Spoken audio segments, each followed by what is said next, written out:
This is a return spring, and in just a minute, you're going to see why I'm an idiot.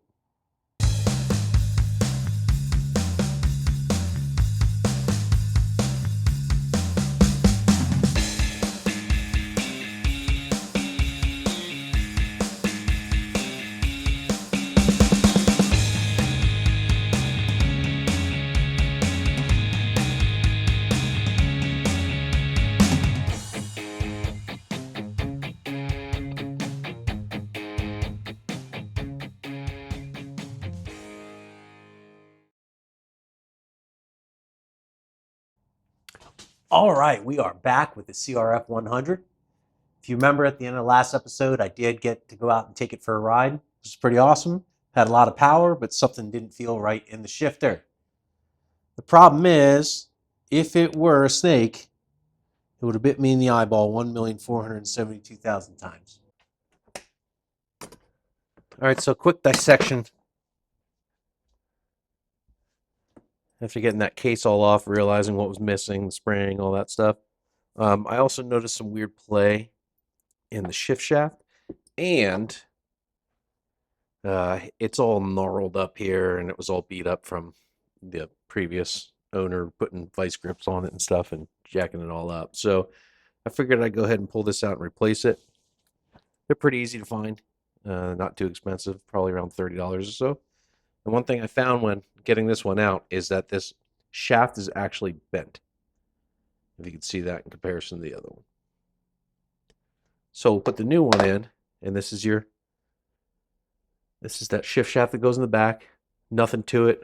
Pretty much once you pull off this shift lever and you get the clutch back off, and then you have to get your drum selector back off, and then you can slide this right out. So reverse of that, I'll show you here in just a second. That's the hard part when you're working on something that somebody else took apart. You don't have organized parts or a parts list, and you oversee the dumb things like the spring. So this is the shift shaft, and there's a spring that goes over it, the one I just showed you, and that's what keeps this balanced and keeps it in there and stable and not flopping all around. Biggest clue that it wasn't there is the fact that it's missing. You would have thought that I would have seen that the first time I was in there, but I didn't. But I'll tell you, whenever you get a new project, a good idea, especially dirt bikes, things like that, go on websites, Partzilla, any of those things, and look at the parts diagram blowups. And they always help me identify if there's something missing.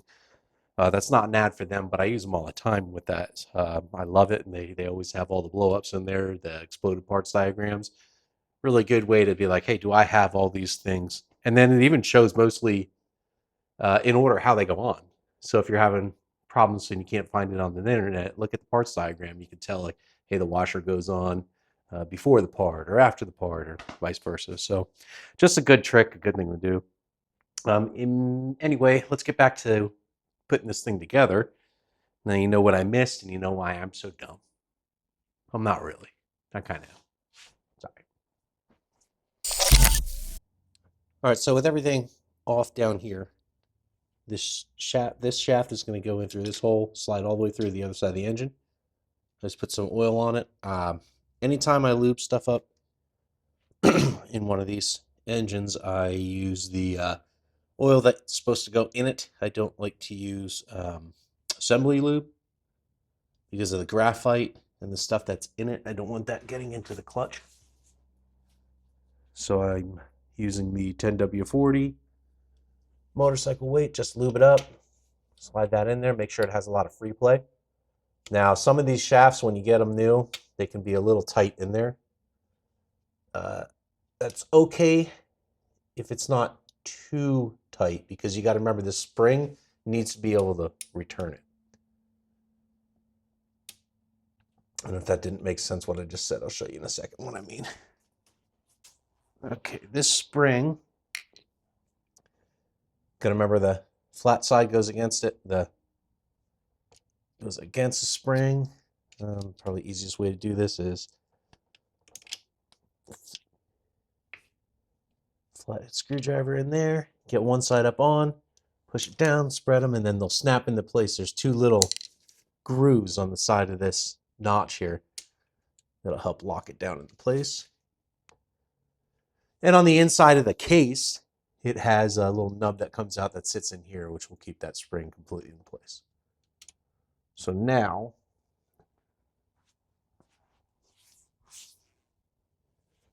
just slide the shifter back on real quick and make sure, yeah, look at that. Beautiful. So now it returns to the center every time. It's nice and solid. The shifter feels good. It's not flopping all over the place. Cool. That is awesome. So we can get the rest of this together, put everything back on, bolt it up, and we'll see how it feels.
Okay, so there we go. Felt pretty good there. Wow. Yep. That was it. Beautiful. Oh, I guarantee you this is going to be so much better now. It's amazing what happens when you actually put it back together right.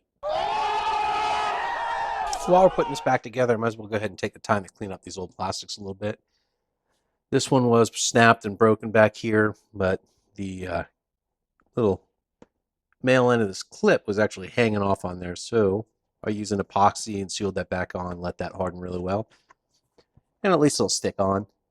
Again, it's not a show bike, you know, we're going to go out and have fun with it, but why not clean these all up while I'm in here? So one of the things I like to do with these is I'll scrub it down really nicely. I like to use a Quad Zero steel wool, or another good thing to use are SOS pads. You can really clean them up, get all that dirt and grease out of there. And then we'll go in with some sandpaper, like a wet 400 to 600. Get in there, get a good scuff and clean on there, and then step it up 800, 1000, 1500 and whatnot until you have a decent surface. And then we'll go ahead and just buff it, and that should clean those up pretty well. I don't want to paint them. I really hate painting plastics because it just looks garbage to me in the end. You can get all sorts of decals, uh, number panels and whatever to put on here. So, if you just clean up the back enough, it'll look pretty good. So we'll try that out, see what it looks like here in a second.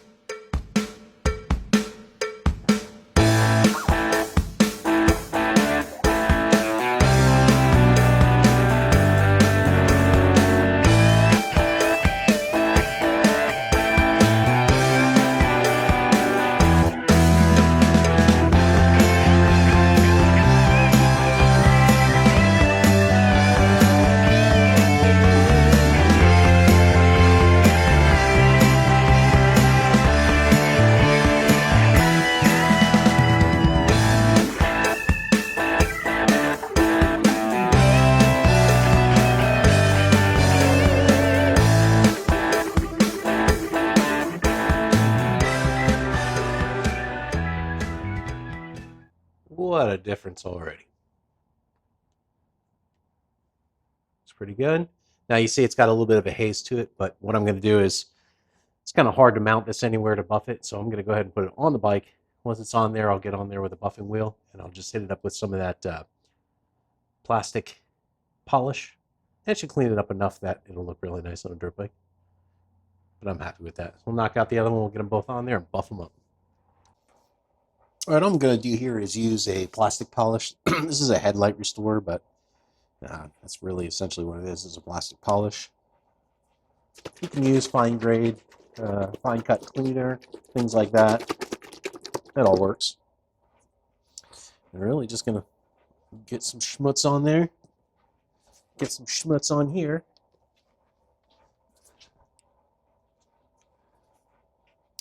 Start it low first.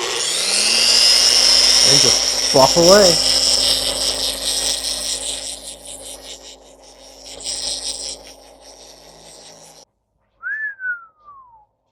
Finer than frog's hair, split 4 ways. So here we are. It's about a month later, and I got to tell you, as I was getting everything back together here in Kansas, the weather went from 80s to 30s like that, because that's what happens here. So I was trying to wait to finish this up, but in that meantime, I just bolted everything back together, the seat, the fairings, and all that stuff, and we got her together. And amazingly enough, it warmed up a bit.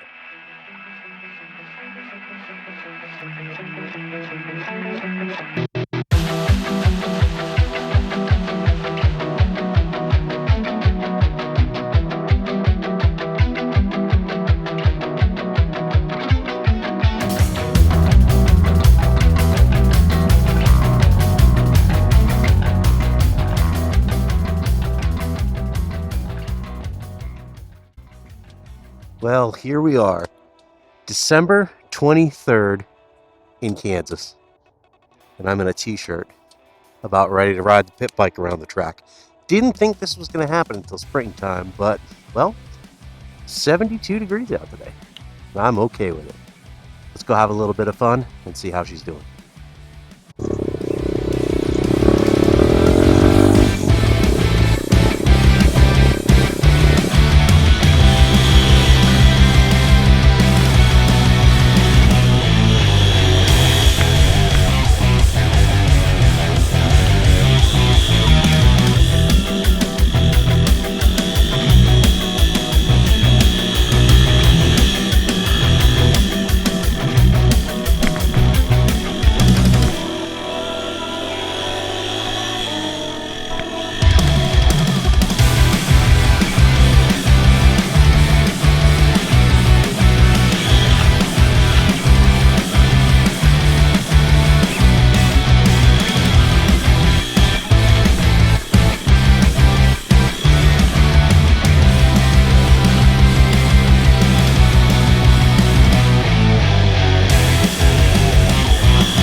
test drive.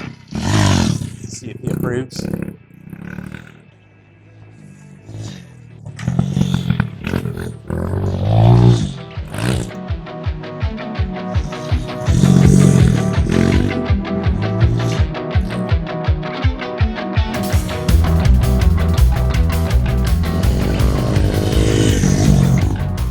First ride, pretty good.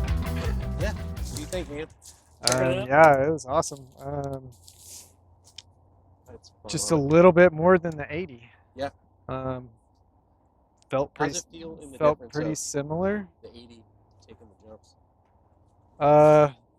Yeah, just a little bit bigger, easier to handle the jumps.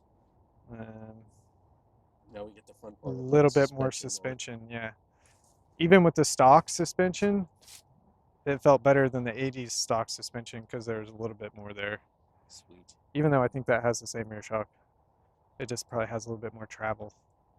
Yeah, and I still didn't do. I might redo the oil on the shocks and everything too. Yeah. No, yeah, it ripped. It was rippable. 70 in the Well, there we have it. Another successful rescue. CRF 100F. Back on the trails where she belongs. Now this is mine, and we're going to have a lot of fun with it in the future doing some cool upgrades. We're at the part now where we stop fixing and start playing. So I'm really excited for that. I hope you are too. Next up on the chopping block, I got my buddy Brad's 250. It's a dual sport. We're going to get this thing back on the road because he has been wanting to do that for a long time, and I'm excited to see it happen. So stick around. Have a blast. I hope you enjoy your seeing. Always keep it on two wheels, sometimes one. We know how that rolls. Whatever you do, though, just don't tell Shannon. Until next time, I appreciate all of you. Thank you.